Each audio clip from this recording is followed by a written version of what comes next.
ಮಕ್ಕಳು ಸ್ಕೂಲ್ ಇದ್ದಿದ್ದ ದಿನ ಅಂತೂ ಫುಲ್ಲು ಅಡಾವಡಿಯಾಗಿರುತ್ತೆ. Hi all welcome back to my mini vlog. ಇದು ಫ್ರೈಡೆಯ ಮಿನಿ ವ್ಲಾಗ್ ಆಗಿರುತ್ತೆ. ಸೊ ಮಕ್ಳಿಗೆ ಸ್ಕೂಲ್ ಇದ್ದಿದ್ದ ದಿನ ಅಂತೂ ಫುಲ್ಲು ಹಡಾವಡಿ ಆಗ್ಬಿಟ್ಟಿರುತ್ತೆ. ಅವ್ರನ್ನ ಸ್ಕೂಲಿಗೆ ಕಳಿಸ್ಬೇಕು, ವ್ಯಾನಿಗೆ ಟೈಮ್ ಆಗುತ್ತೆ, ನಮಗೆ ಟೈಮ್ ಆಗುತ್ತೆ ಅನ್ನೋ ಗಡಿಬಿಡಿಲಿ ಎಲ್ಲ ಕೆಲಸ ಮಾಡಬೇಕಾಗಿರುತ್ತೆ.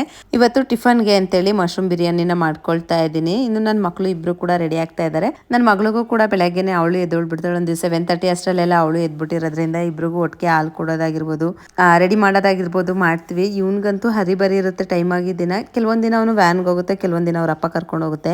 ಇನ್ನು ಟಿಫನ್ ಎಲ್ಲ ಮುಗಿಸ್ಕೊಂಡು ಅವರು ಎಲ್ಲ ಸ್ಕೂಲ್ಗೆ ಹೋದ್ರು. ಅದಾದ್ಮೇಲೆ ಇದನ್ನ ರೀಸೆಂಟ್ ಆಗಿ ನಮ್ ಧನು ಚಿಕ್ಕಮ್ಮನ ಮಗಳು ಮದ್ವೆಯಲ್ಲಿ ಫೋಟೋ ತೆಗ್ಸಿದ್ದು. ಸೊ ಫ್ರೇಮ್ ಮಾಡ್ಸಕ್ಕೆ ಅಂತೇಳಿ ಕೊಟ್ಟಿದ್ದೆ. ನನ್ನ ಮಗೊಂದು ಒಂದು ಫೋಟೋ ಚೆನ್ನಾಗಿರ್ಲಿಲ್ಲ, ಹಂಗಾಗಿ ಅವ್ನ್ ಕೊಟ್ಟಿರ್ಲಿಲ್ಲ, ನಮ್ದು ಮಾತ್ರ ಕೊಟ್ಟಿದ್ದೆ. ತುಂಬಾನೇ ಚೆನ್ನಾಗಿ ಬಂದಿದೆ ಫ್ರೇಮ್. ಇನ್ನು ಫ್ರೈಡೆ ವ್ಲಾಗ್ ಎಲ್ಲ ಕಂಟಿನ್ಯೂನೇ ಮಾಡಕ್ಕಾಗಿಲ್ಲ ಅಂಗಡಿಗೆ ಹೋದ್ಮೇಲೆ. ಇನ್ನು ಇದು ಬಂದ್ಬಿಟ್ಟು ಸ್ಯಾಟರ್ಡೆ ನನ್ನ ಮಕ್ಳಿಗೆ ಪೇರೆಂಟ್ಸ್ ಮೀಟಿಂಗ್ ಮುಗಿಸ್ಕೊಂಡು ಬರ್ತಾ ಹಂಗೆ ಮನೆಗೆ ತರಕಾರಿ ಎಣ್ಣೆಲೆ ಏನ್ ಬೇಕಿರುತ್ತಲ್ಲ ಅದನ್ನು ಕೂಡ ತಗೊಂಡ್ ಬಂದ್ವಿ. So bye take care. Next vlog